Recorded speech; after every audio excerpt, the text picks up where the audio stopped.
Film के start में दो आदमियों को आपस में लड़ाई करते दिखाया जाता है जो पानी के अंदर एक दूसरे से लड़ रहे होते हैं। इनका मुकाबला देखने के लिए गांव के बहुत सारे लोग भी वहां जमा होते हैं। उन्हीं में एक लड़की भी होती है जिसका नाम है सुजाना और लड़ने वालों में से एक उसका फियांसी है जिसका नाम है सूर्या। लड़की उसकी तरफ इशारा करती है और वो दूसरे फाइटर को एक किक मारता है और वो किसी जानवर के गोबर पर जा गिरता है और सब लोग हंसना शुरू कर देते हैं। सूर्या फिर से उसे उठाकर फेंकता है और फिर उसको गर्दन से दबोच लेता है और मुकाबला जीत जाता है। सूर्या को विनर अनाउंस कर दिया जाता है और सब लोग तालियां बजाकर उसे दाद देते हैं। फिर सूर्या और सुजाना एक बकरे के साथ एक पुल पर जाते दिखाई देते हैं। ये बकरा सूर्या की जीत का इनाम था। वो दोनों बहुत खुश दिखाई दे रहे होते हैं क्योंकि बहुत जल्द उनकी शादी होने वाली थी। लेकिन जैसे ही वो घर पहुंचते हैं वो देखते हैं कि कुछ लोग उनके घर में हैं जो सुजाना के पेरेंट्स को मार रहे होते हैं। सुजाना की माँ उसे बताती है कि तुम्हारे बाप ने तुम्हारा घर और सारे खेत मुर्गों की लड़ाई में दांव पर लगाए थे और तुम्हारा बाप वो शर्त हार गया। अब ये लोग हमसे घर खाली करवाने आए हैं। सूर्या को ये सब जानकर गुस्सा आता है और वो उन लोगों से झगड़ा करने लगता है, लेकिन सुजाना दरमियान में आ जाती है। वो उनसे 3 दिन का टाइम लेती है कर्ज की रकम अदा करने के लिए और सूर्या जमानत के तौर पर उन्हें वो बकरा दे देता है जो उसी मुकाबला जीतने पर मिला था। इस तरह वो लोग बकरा लेकर वहाँ से चले जाते हैं। फिर दिखाया जाता है कि सुजाना और उसकी फैमिली खाने के मेज पर बैठे हुए थे जहाँ उनके सामने वही बकरे का गोश्त रखा जाता है जो वो लोग लेकर गए थे। असल में वो लोग रेडन आर्यो के भेजे हुए थे और सुजाना के बाप ने आर्यो के पैसे अदा करने थे।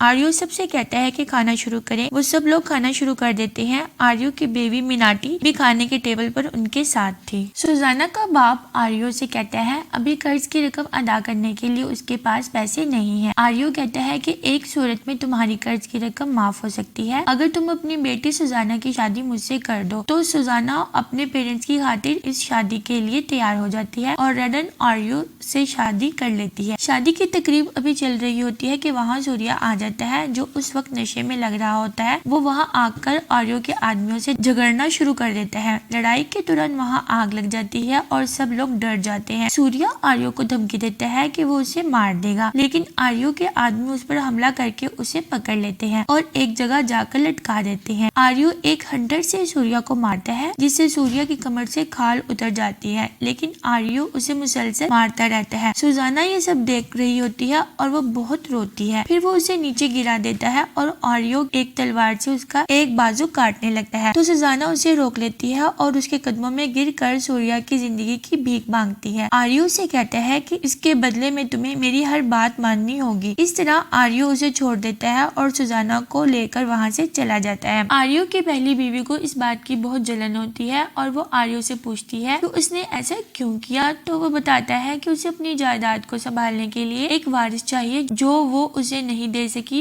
अब वो अपनी ये ख्वाहिश सुजाना से पूरी करेगा। ये सब जानकर आर्यो की पहली बीवी मिनाटी सुजाना की दुश्मन बन जाती है और उसे मारने का प्लान बनाती है। वो घर की एक मेड से सुजाना का कंघा मंगवाती है जिसमें उसके बाल होते हैं। उनकी मदद से वो उस पर जादू करवा देती है। सुजाना एक दिन जब उठती है तो उसके कमरे में हर तरफ सांप ही सांप होते हैं जिन्हें देखकर वो बहुत ज्यादा डर जाती है और बाहर भाग जाती है। फिर दिखाया जाता है कि तमाम गाँव वाले हार्वेस्ट सीजन का त्योहार मनाने के लिए एक जगह इकट्ठे होते हैं। वहाँ आर्यो बहुत खुशी से सबको बताता है कि उसकी बीवी सुजाना एक्सपेक्टेड है। सब लोग ये सुनकर बहुत खुश होते हैं और उसे मुबारकबाद देते हैं, लेकिन मिनाटी को ये सब अच्छा नहीं लगता और वो फिर से एक जादूगर के पास पहुंच जाती है और उसे कहती है कोई ऐसा अमल करो कि सुजाना मर जाए। इधर सुजाना पर असर शुरू हो जाता है। वो चाय पी रही होती है तो उसे सांस नहीं आता और उसके मुंह से बाल निकलते हैं जिन्हें वो खींचती है तो वो लंबे होते जाते हैं और आखिर में बालों का एक गुच्छा उसके हलक से निकलता है। उसका सांस ठीक हो जाता है। अगले दिन सुजाना घर की नौकरानी के साथ कुछ सामान खरीदने के लिए जाती है जहाँ वो सूर्या को देखती है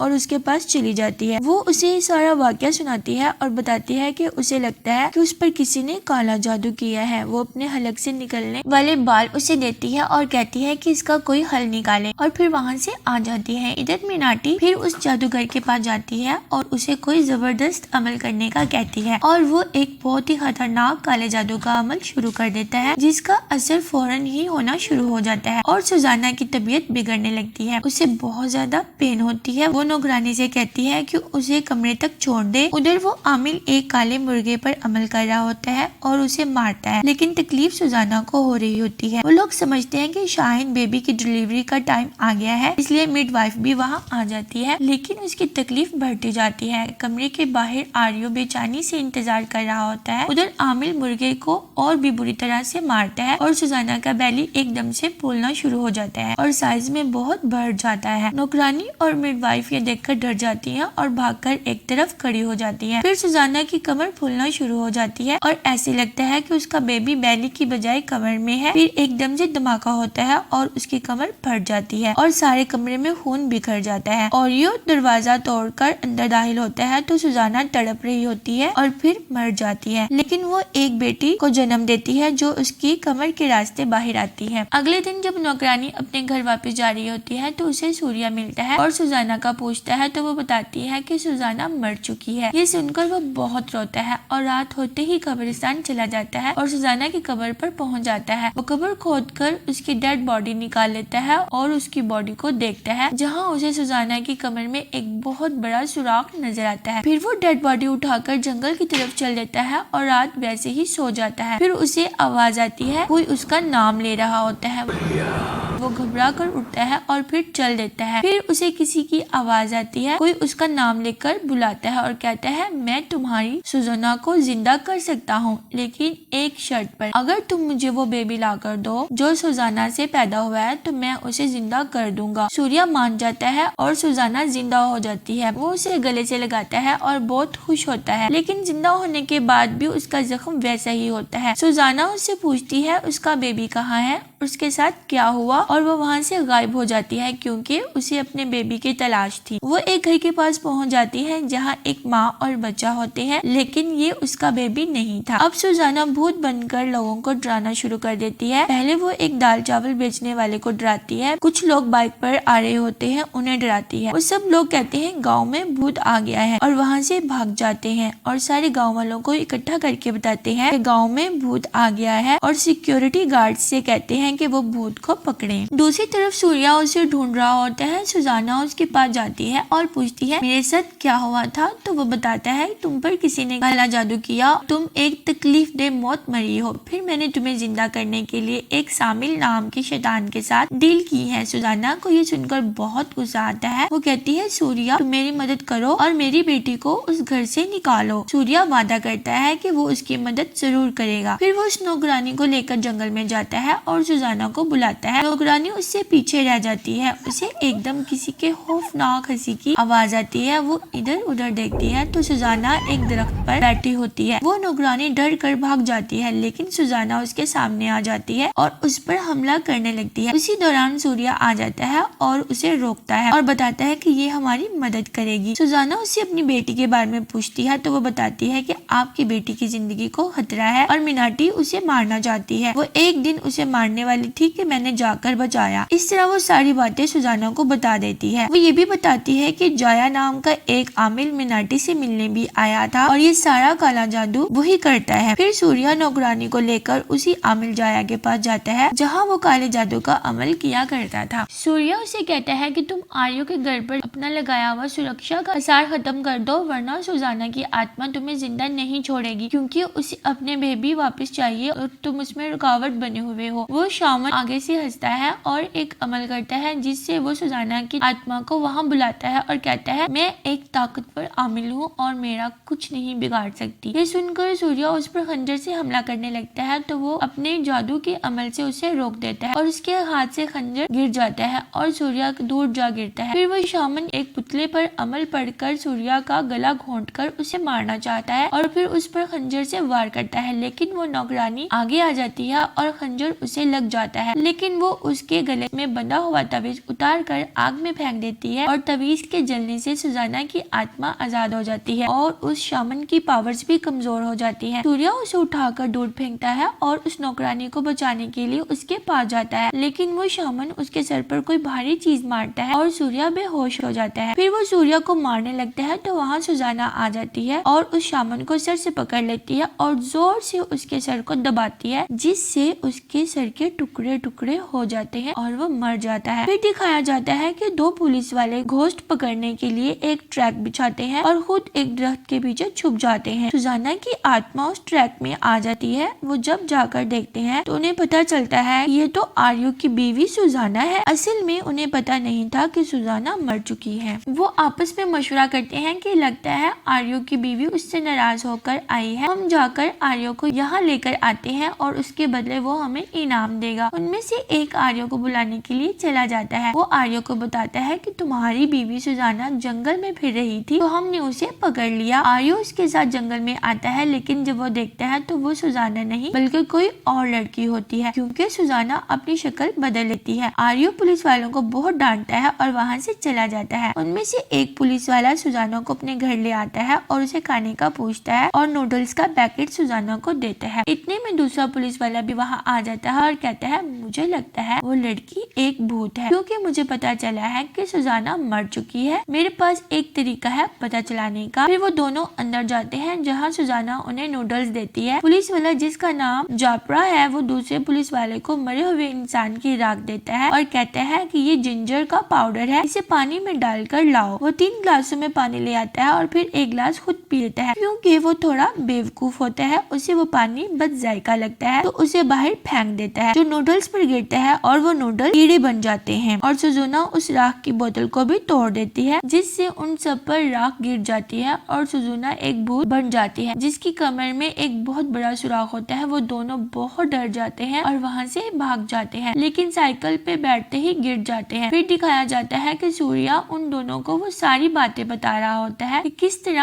आर्यो की बीवी ने सुजाना पर काला जादू करवाया और किस तरह उस शामन ने उस नौकरानी को भी मार दिया और सुजाना की बेबी की जान को भी खतरा है, हमें आप दोनों की मदद चाहिए। और वो दोनों उनकी मदद का वादा करते हैं। दूसरी तरफ आर्यो की बीवी मीनाटी उस शामन के पास जाती है। वो जब दरवाजा खोलकर देखती है तो वहाँ उसकी लाश पड़ी मिलती है, जिसका दिमाग गायब होता है और वो बहुत ज्यादा डर जाती है, क्योंकि अब उसे कौन बचाएगा। फिर एक दिन जब वो अपने हेयर कॉम्ब कर रही होती है तो वहाँ सुजुना आ जाती है, जो उसके ऊपर उल्टी लटक रही होती है। वो बहुत डर जाती है और कहीं छुपना चाहती है। उसे मुसलसल सुजुना की खौफनाक हंसी सुनाई देती है और वो बहुत चीखती है। शोर सुनकर आर्यो उसके कमरे में आ जाता है और पूछता है कि उसे क्या हुआ है। वो बताती है कि सुजाना की आत्मा यहाँ आ चुकी है और वो हम सबको मार देगी, हमें किसी शामन को बुलाना चाहिए जो हमारे घर की हिफाजत करे। फिर वो सुजाना की कब्र पर जाते हैं और देखते हैं कि उसकी बॉडी कब्र में नहीं थी। आर्यो कहते हैं कि जरूर ये काम सूर्या का हो गया और फिर वो वहाँ से चले जाते हैं। फिर हम देखते हैं कि एक और शामन उनके घर को बुरी आत्माओं से बचाने के लिए कोई जॉब कर रहा होता है। फिर वो शामन उन्हें सुजाना की आत्मा से बचने के लिए कुछ चीजें देता है और वहाँ से चला जाता है। फिर हम देखते हैं कि एक जगह म्यूजिक पार्टी चल रही होती है और वो दोनों पुलिस वाले आर्यो की आदमियों से आकर कहते हैं कि तुम वहाँ क्यों नहीं गए। वो बताते हैं कि हम घर की निगरानी के लिए खड़े हैं, हम यहाँ से नहीं जा सकते। पुलिस वाले कहते हैं कि निगरानी हम करेंगे, तुम लोग जाकर पार्टी एंजॉय करो। और वो सब लोग वहाँ से चले जाते हैं, लेकिन एक अभी भी नहीं जाता। असल में ये सारा प्लान सूर्या का था। वो आर्यो के आदमियों को पार्टी में खूब पिलाता है ताकि उन्हें होश ना रहे और सुजाना आसानी से आर्यो के घर दाखिल हो सके। तभी आर्यो अपने घर से बाहर आता है और अपने आदमियों के बारे में पूछता है। उधर से वो नौकरानी भी आ जाती है और आर्यो उसे घर के अंदर जाने का कहता है और खुद एक पुलिस वाले को साथ लेकर अपने आदमियों के पीछे चला जाता है जो पार्टी एंजॉय करने गए हुए थे। वो नौकरानी घर के अंदर जाती है और आर्यो की बीवी मीनाटी को बताती है कि उसकी माँ बीमार थी और वो उसका पता करने गई थी और फिर बेबी को संभालने का कहकर वहाँ से चली जाती है। मीनाटी को उस पर शक होता है। नौकरानी जब जाकर देखती है तो वहाँ बेबी नहीं होता। वो वापस आकर मीनाटी से बेबी का पूछती है तो वो उसे बताती है कि बेबी मेरे रूम में है और उसे चेक करना शुरू कर देती है। वो जब शामन के दिए हुए मिरर से नौकरानी को देखती है तो उसे उसके कमर में एक बहुत बड़ा सुराख नजर आता है और डर की वजह से आईना उसके हाथ से गिरकर टूट जाता है। असल में नौकरानी तो मर चुकी थी। सुजाना की आत्मा ही उस नौकरानी के रूप में वहाँ आई थी। एकदम से उसकी गर्दन पीछे को मुड़ जाती है और फिर सुजाना अपने असली रूप में आ जाती है और खौफनाक हंसी हंसती है और फिर घर के सारे बल्ब टूटने लगते हैं, सब दरवाजे लॉक हो जाते हैं, तेज हवाएं चलती हैं। आर्यो का खास आदमी शीशा तोड़कर दरवाजा खोलता है और घर के अंदर आ जाता है और आर्यो की बीवी को आवाजें देता है। फिर से एक मिरर में सुजाना नजर आती है और उसकी खौफनाक हंसी सुनाई देती है। फिर एकदम से वो उसके सामने आ जाती है और वो डर के मारे गिर जाता है। फिर वो वहाँ से उठकर भागने लगता है तो सुजाना सामने आ जाती है और उसके जख्म से कीड़े नीचे गिरते हैं और उसके मुंह में चले जाते हैं और वो वहाँ से दूर जा गिरता है। फिर सुजाना की आत्मा उसे अपनी ताकत से उठाकर दूर फेंकती है और फिर उसे टांगों से पकड़कर घसीटती हुई ले जाती है। उधर आर्यो पुलिस वाले को साथ लेकर पार्टी में पहुंच जाता है और अपने आदमियों को डांट कर वापस ले आता है। आर्यो अपने घर में दाखिल होता है तो उसे कटा हुआ हाथ नजर आता है और जब वो टॉर्च की मदद से देखता है तो उसे अपने एक आदमी की लाश नजर आती है जिसके कई टुकड़े हो चुके थे। वो डरता डरता आगे जाता है तो उसकी बीवी ने खुद को एक वॉशरूम में बंद किया होता है और बहुत ज्यादा डरी हुई होती है। वो उसे बताती है कि ये सब सुजाना की आत्मा ने किया है। उधर से सूर्या भी घर के अंदर आ जाता है और आर्यो के बाकी आदमी भी अंदर आ जाते हैं। सूर्या बेबी को ढूंढ रहा होता है और फिर आर्यो के आदमियों के साथ उसकी लड़ाई शुरू हो जाती है। वो एक दूसरे को खूब मारते हैं। सुजाना की आत्मा उनमें से सबसे मोटे आदमी के सामने आती है और उस पर वार करती है लेकिन सुजाना पर कोई असर नहीं होता। वो उसे एक थप्पड़ मारती है जिससे वो आग में गिरकर मर जाता है। उधर सूर्या उन आदमियों से लड़ रहा होता है, उनमें से एक उसे पकड़ लेता है और दूसरा उसे मारने वाला होता है। सुजाना वहाँ आ जाती है और उन्हें रोक लेती है लेकिन उनमें से एक बांसुरी बजाना शुरू कर देता है जिसकी आवाज से उसकी पावर्स कमजोर पड़ जाती है और दूसरा उस पर खंजर से हमला करने लगता है। इसी दौरान सूर्या उसे धक्का देकर बांसुरी गिरा देता है और सुजाना फिर से पावरफुल हो जाती है। वो आदमी उसे खंजर मारता है लेकिन उस पर कोई असर नहीं होता। दूसरा आदमी फिर से बांसुरी पकड़ता है लेकिन सुजाना बांसुरी को उसके गले के आर पार कर देती है। वो गिरता है और तड़प तड़प कर मर जाता है। फिर वो दूसरे आदमी के सिर पर खंजर मारती है जिससे उसका बहुत खून निकलता है और वो तड़प तड़प कर मर जाता है। वहीं आर्यो और उसकी बीवी आ जाते हैं जिसके पास बेबी होता है। वो सुजाना से कहती है तुम चली जाओ वरना मैं तुम्हारे बच्चे को मार दूंगी। सुजाना पीछे हट जाती है और फिर एक कील हवा में उड़ता हुआ आता है और उसके शोल्डर में लगता है। उसके साथ ही शैमन अंदर दाखिल होता है जिसके हाथ में और भी कील होते हैं। दूसरा कील सुजाना के दूसरे कंधे में लगता है। वो और पीछे हो जाती है। आर्यो उसे गन से शूट करता है तो वो नीचे गिरती है और शामन तीसरा कील उसकी एक टांग में चिबो देता है। इसी दौरान सूर्या आर्यो पर हमला करके उसकी उंगलियां काट देता है। शामन चौथा कील सुजाना की दूसरी टांग में लगा देता है। अब सिर्फ एक कील रह गया था जो उसके सर में लगते ही वो आत्माओं की दुनिया में वापस चली जाती। शामन वो कील लगाने ही वाला होता है कि सूर्या उसे गन से शूट कर देता है। वो सुजाना की बॉडी से एक एक करके सारे कील निकालता है। उधर शामन अभी जिंदा होता है और फिर हम देखते हैं कि एक कील हवा में उड़ता हुआ जाता है और सीधा शामन के माथे में जाके लगता है जिससे वो मर जाता है। आर्यो की बीवी बेबी को लेकर वहाँ से भाग जाती है और सुजाना आर्यो के गन से ही आर्यो के सर में गोली मारती है जिससे वो भी मर जाता है। मीनाटी बच्चे को लेकर घर से बाहर आ जाती है। सुजाना भी उसके पीछे बाहर आ जाती है। वो बच्चे को हवा में उछाल देती है लेकिन सुजाना उसे बचा लेती है। इस बात से सुजाना बहुत गजबनाक हो जाती है लेकिन वो अपने बच्चे को उठाकर उसे बहुत प्यार करती है। मीनाटी उससे डर कर भागती है लेकिन सुजाना उसके सामने आ जाती है और उसे उठाकर दूर फेंकती है। फिर वो देखती है तो सुजाना उसे कहीं नजर नहीं आती। वो देखती है फिर एकदम से हवा में बुलंद हो जाती है और नीचे गिरती है और उसके मुंह से खून निकलता है। फिर उसकी कमर पर भी एक उभार बढ़ना शुरू होता है और उसकी कमर फटना शुरू होती है बिल्कुल वैसे ही जैसे सुजाना के साथ हुआ था। उसमें से एक हाथ बाहर आता है और फिर देखते ही देखते पूरी की पूरी सुजाना उसकी कमर से खून में लथपथ बाहर निकलती है और मीनाटी मर जाती है। इस तरह सुजाना का इंतकाम पूरा हो जाता है। वो सूर्या के पास आती है और अपने बेबी को उठाकर उसे बहुत प्यार करती है। सुजाना सूर्या से कहती है तुम अपने खंजर से बच्चे को मार दो और फिर खुद मर जाओ ताकि हम तीनों हमेशा साथ रहें। सूर्या उसे कहता है कि मैं तुम्हारे साथ हमेशा रहूंगा लेकिन सूर्या अपनी पॉकेट से वो कील निकालता है जो शामन सुजाना के सर में लगाने वाला था और फिर वो कील सुजाना के सर में लगा देता है जिससे सुजाना की पावर्स खत्म हो जाती हैं और वो आत्माओं की दुनिया में वापस चली जाती है और सूर्या उसकी बॉडी को दफन कर देता है और बच्ची को ले जाता है। फिर हम देखते हैं कि बच्ची काफी बड़ी हो जाती है और अपनी माँ की कब्र पर आती है और फिर सूर्या और वो बच्ची एक बकरे के साथ पुल पर वैसे ही जा रहे होते हैं जैसे से वो कभी सुजाना के साथ जाया करता था और इस तरह ये मूवी एंड हो जाती है। Thank you for watching. अगर आपको हमारी एक्सप्लेनेशन अच्छी लगती है तो हमारे चैनल को सब्सक्राइब करें और बेल नोटिफिकेशन को ऑन कर लें ताकि हमारी हर आने वाली नई वीडियो आपको बर वक्त मिल सके।